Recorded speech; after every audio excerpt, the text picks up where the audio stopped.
إذا عبالكم تعملوا مغربية بطريقة كتير مزبوطة، يعني تتبيلة غير شكل، تهبيل المغربية مش سلق المغربية، نعمل هيدا الصوص اللي كتير لذيذ وكتير طيب وكتير فيه طعمة حلوة وطيبة.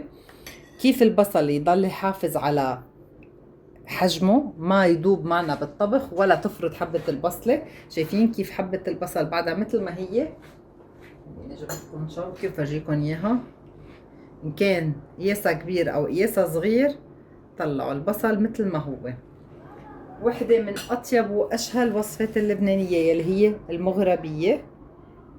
انا بحب استعمل المغربية اليابسة بتشكيلة بهارات غير شكل، طعم جدا مميز وخلطة جدا لذيذة وطريقة كتير سهلة.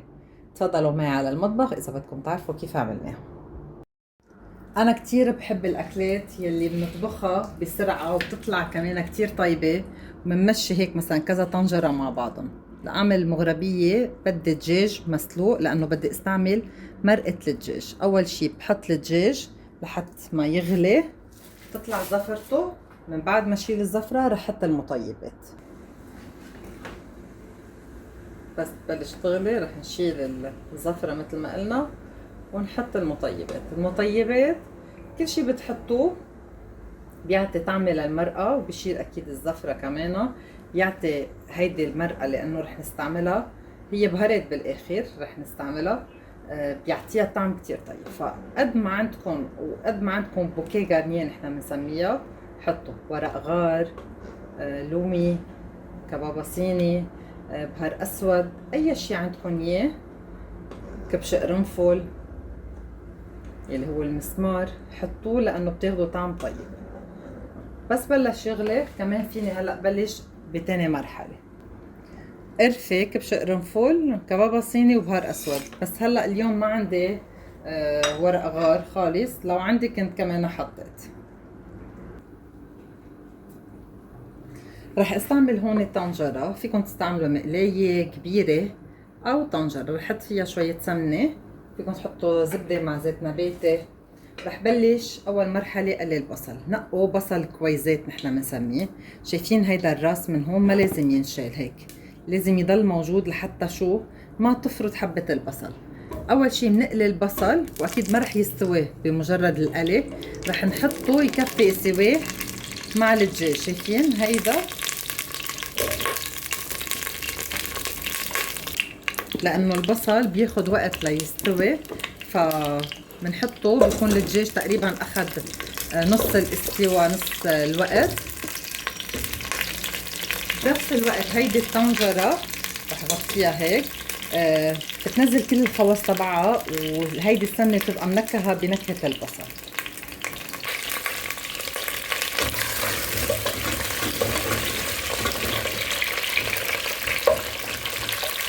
البصل لانه فيه سوائل رح يطرش هيك، بس حلو اني اعطيه صدمه هيك مثل هيدي. شايفينها هون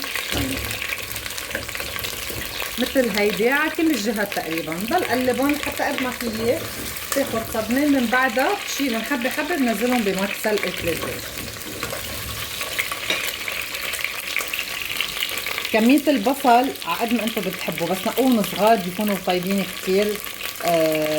صراحة أنا وجوزي أكثر شيء بنحب هيدي الأكلة هي البصل، لأنه أنا بعمله بطريقة جدا جدا لذيذة. يعني مش إنه بصل بس مطبوخ بمية الدجاج أو شيء، لا، هيدي التريك اللي بنعملها هون بتخلي الدجاج، بتخلي عفوا البصل ينزل كل نكهته، ياخد من نكهة السمنة أو الزبدة اللي حاطينها، وبيطلع طعمه كتير طيب. شايفين البصلات أخذوا لون تقريبا على كل الجهات هيك. رح نزلهم على المي. بس انتبهوا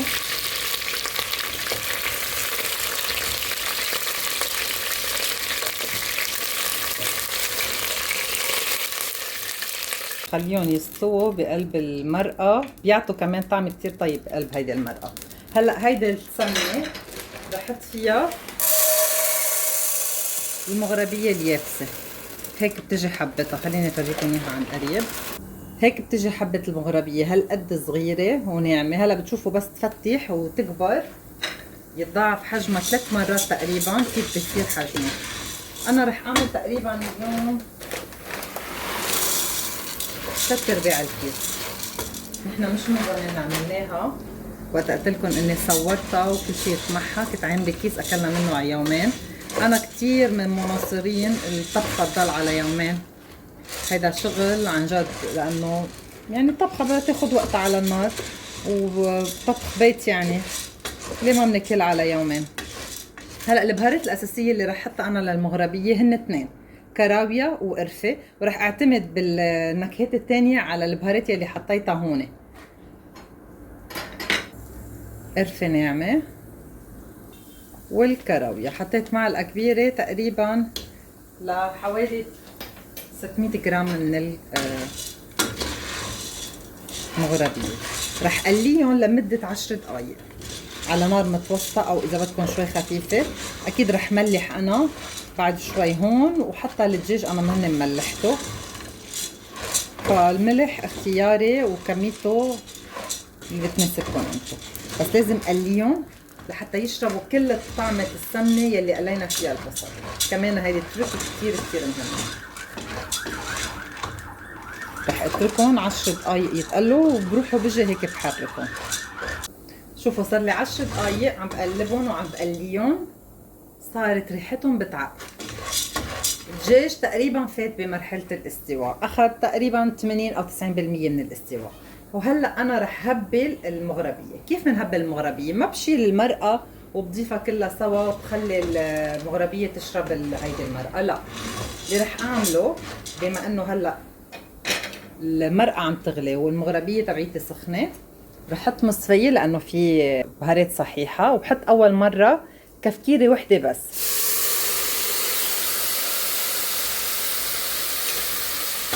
وبحرك. بما ان هيدي كفكيرة وحدة بس دغري رح تشرب. هيدي اسمها تهبيل المغربية. بعطيها هيك شي دقيقتين لاتاكد انه كلها اختفت. شايفين؟ طلعوه ما بقى في شي، دغري دغري بتشربهم، لانه هلا هيدي حبة المغربية بدها تكبر. على فكرة هيدي طريقة شيف أنطون. تاني مرة رح حط كفكيرتين، هيدي وحدة وهيدي 2. هلا بدي اعطيها وقت اكثر لتشرب هيدي المرقة. يمكن شايفين كيف؟ مهم ما بسلقها انا سلق مثل ما بنسلق المعكرونة، لانه صراحة بتطلع طعمتها معكرونة مسلوقة. شايفين؟ هلا في شوية مرقة، بدي خليهم اعطيهم هيك شي دقيقتين 3 لحتى تشربهم. رح غطيها لجرب احتفظ بكل البخار. شربت المي. هلا رح احط كفكيرتين او 3، ضل حط هيك لحتى احس انه خلص.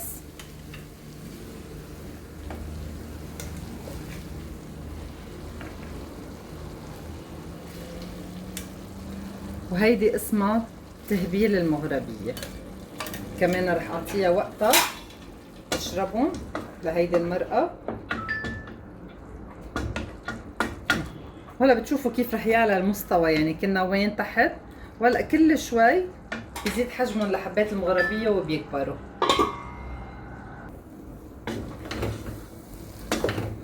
وهلا رح ضيف 3-4 كفكيرات، واذا بدكم من بعدها فيكم تضيفوا كل كمية السوائل اللي انتم عايزينها.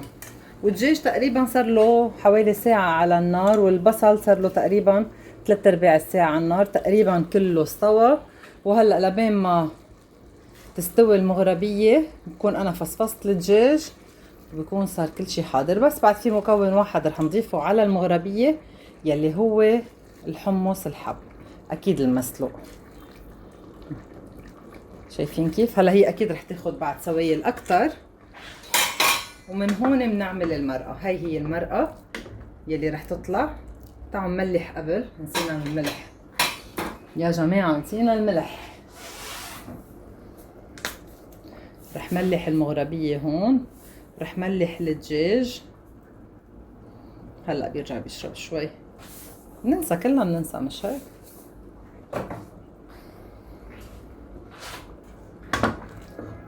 بعطيها وقتها هلا هيدي لحتى تشربون، برجع بضيف غيره. شوفوا البصل كمان مبين علي انه استوى. شايفين كيف ما فرط بعد الحبة مثل ما هي؟ ليه؟ لانه انا احتفظت بهيدا الجزء يلي هون، يلي هو بيمسك كل الورق مع بعضهم. شايفين؟ بجنن. شايفين الدسامة؟ هيدا من البصل. انا بحب كتير اعطيكم كل التركات وكيف بتخلي الوصفة تنجح 100%. يعني لو ما انا قلت لكم انه البصل ما بينقص هيدا الراس مثلا، في كتير لانه بيقولوا لك بتحكي كتير، لو ما قلت لكم ما بتقصوا هيدا الراس ما كانوا فرطوا البصلات معكم، كنتوا قلتوا ليش هي ما فرط معها ونحن فرط معنا. في شيء ما قالت لنا اياه، فخلي كل شيء يكون واضح وصريح قدامكم وما في شيء مخبى ابدا. الروايح ما بخبركم قد ايه شهيه.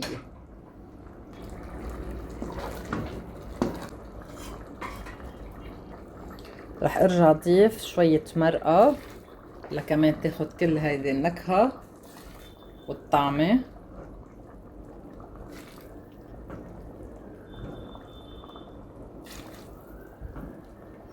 الدجاج استوى والبصل كمان استوى. هلا رح شيلهم وفصفص الدجاجات، حط قسم بقلب المغربية وقسم زين فيه على الوجه. شايفين الصوص؟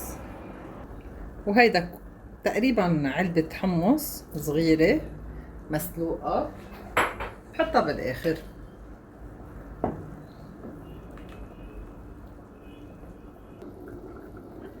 وهيدي اخر قسم فتفت الدجاج، خليت قسم نحطه على الوجه وهولي من جوا. والاكله صارت جاهزه. رح خليهم يغلوا بس هيك شي دقيقتين. شايفين الصوص كيف هي صارت سميكه. تعالوا نسكب اطيب مغربيه. شايفين قد ايه علية الطنجره؟ يعني كانت الطنجره تحت تحت تحت، يعني فيها هالقد بس لهون تقريبا، وهلا عليت. حبات المغربيه كبرت وتضاعف حجمها. خليني اشيلكم حبه واحده شوفوا قد صارت اكبر. اعتمدوا طريقتي صدقوني ما رح تغيروها ابدا. واوعى تسلقوا المغربيه مثل ما بتسلقوا المعكرونه. اللي بقلكم اسلقوها هربوا، صدقوني غير طعمه كليا. تعالوا نسكب الاكله المفضله عند كل عائلتي. انا بحب استعمل هيدي هيك مصفيه شوي بتكون، لحتى ما نزل كل المرقه بقلب هون. ليه؟ لحتى اسكب المرقه على جنب هيك. يلي بده مرقه بحط قد ما بده. في ناس مثلا انا جوزي ما بحب كتير يكون فيها مرقه فبياكل على ذوقه. شايفين كيف؟ بنفس الوقت المرقه موجوده يلي بده.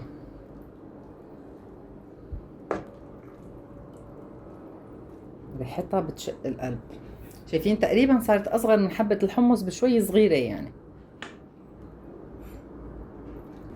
وهيدي المرقه سكتها. وهلا رح نزين ببقيه الدجاج. صدر الدجاج يلي انا فتفته غير يلي موجود بقلب الطبخة اكيد يعني. واكيد البصل مثل ما قلت لكم بضل مثل ما هو حبة وحدة. ليه تركنا هيدا القسم؟ هيدا هو السر.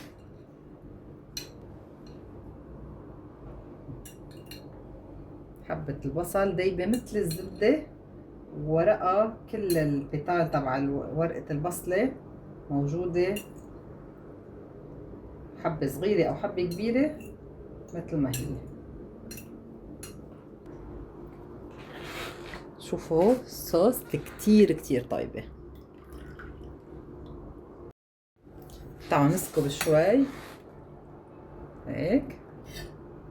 وأكيد البصل حبيب قلبي، أنا البصل هون كتير بحب البصل. رح بس دوق قدامكم شوي صغيرة مع مرقة. شوفوا البصلة كيف تنقص معنا مثل الزبدة. ليه؟ أكتر من مستوية. نهنوا. شايفين كيف؟ أنا هيك بكلها. هذا الراس أكيد بنشيله. شوية بصل مع مغربية وشوية دجاج. هيدي أطيب معلقة ممكن تدوقوها.